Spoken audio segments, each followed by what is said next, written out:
Salut. Il pleut des fleurs sur moi. Merci.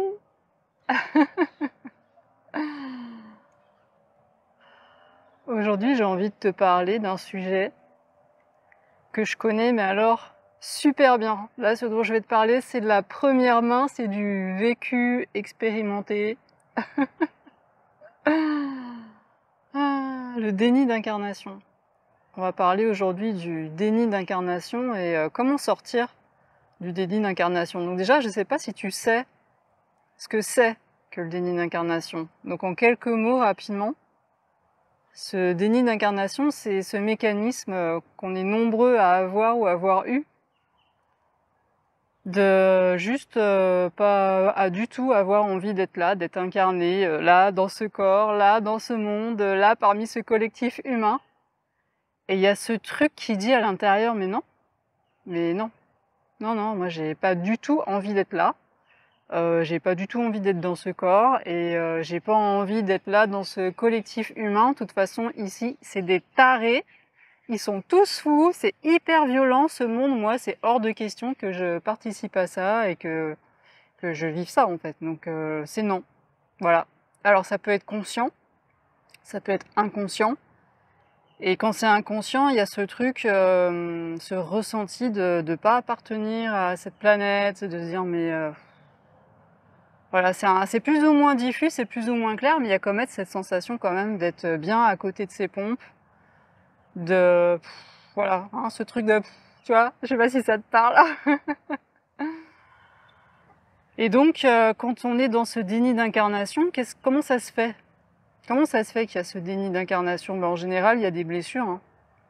En général, il y a des mémoires qui peuvent être liées à la conception, à la vie intra-utérine, à la naissance. Donc il y a des mémoires qui sont liées au processus lui-même d'incarnation, qui ne s'est pas forcément passé toujours dans la douceur, dans la facilité. Il peut y avoir des traumatismes hein, par rapport à tout ça.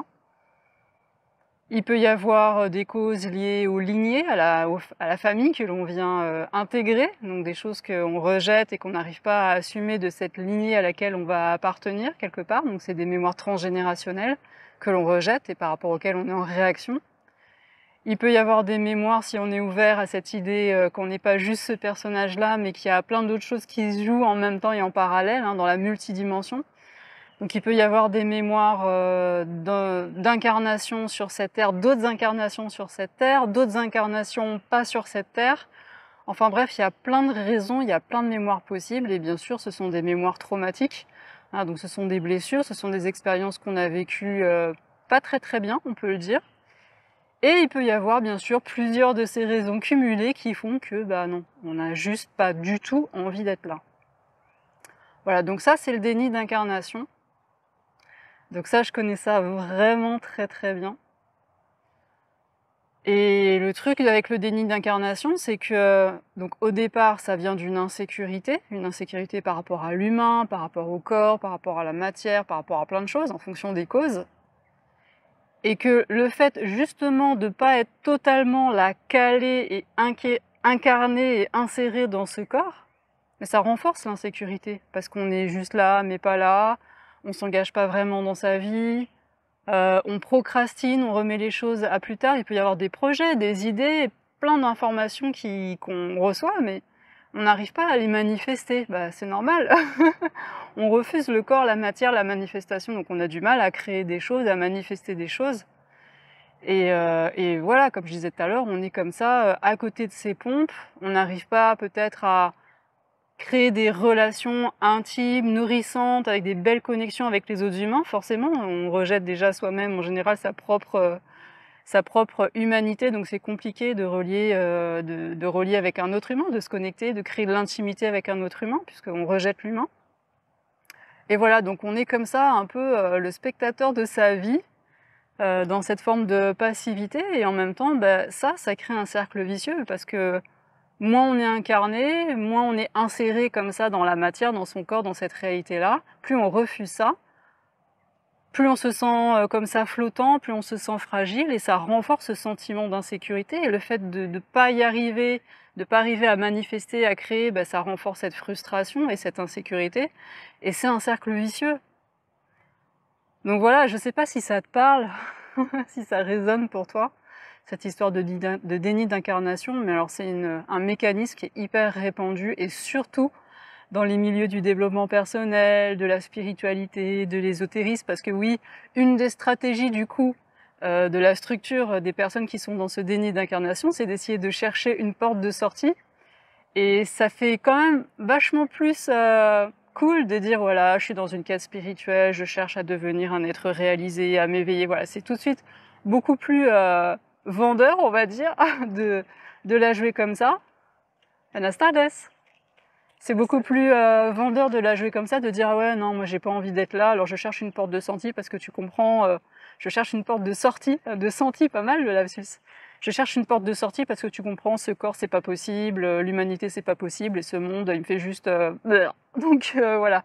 Hein, c'est sûr que ça fait mieux de dire voilà, moi je cherche à me réaliser, à devenir une meilleure version de moi-même. Enfin bon, tu connais peut-être ce genre de discours. Et bien, bien souvent, quand on regarde ce qui se joue dans l'inconscient de certaines personnes qui sont dans ces quêtes-là, c'est bien souvent un déni d'incarnation et rechercher une porte de sortie vers le haut plutôt que d'aller se suicider et de se barrer. Voilà, c'est pas toujours autorisé, puis c'est pas toujours bienvenu, et puis c'est pas toujours une bonne idée, hein, évidemment. Donc voilà, donc on cherche une sortie par le haut, et la sortie par le haut, c'est l'éveil, la réalisation. On cherche à mettre fin aux souffrances. Sauf que bien souvent, cette quête-là, ça aboutit à une sorte de validation et de justification du perchage, c'est-à-dire de se barrer là-haut, dans les hautes sphères éthérées. Et c'est encore une manière de ne pas assumer d'être dans un corps et de ne pas pleinement plonger vers ce corps. Donc moi, dans cette vidéo, je voudrais te témoigner que oui, c'est possible de sortir de là, de cette impasse, de ce cercle vicieux, d'insécurité, de souffrance. Et c'est possible à un moment donné d'aller prendre conscience des différentes causes qui font qu'on n'a pas envie d'y aller. C'est possible d'aller rencontrer ses blessures, c'est possible d'aller rencontrer ses traumatismes. Et c'est possible de les guérir, de se libérer, et pour se sentir à un moment donné en mesure de dire, et c'est entre soi et soi que ça se passe, de dire ok, c'est bon, j'y vais. Allez, soyons fous. Moi aussi, je vais être folle comme tout le monde.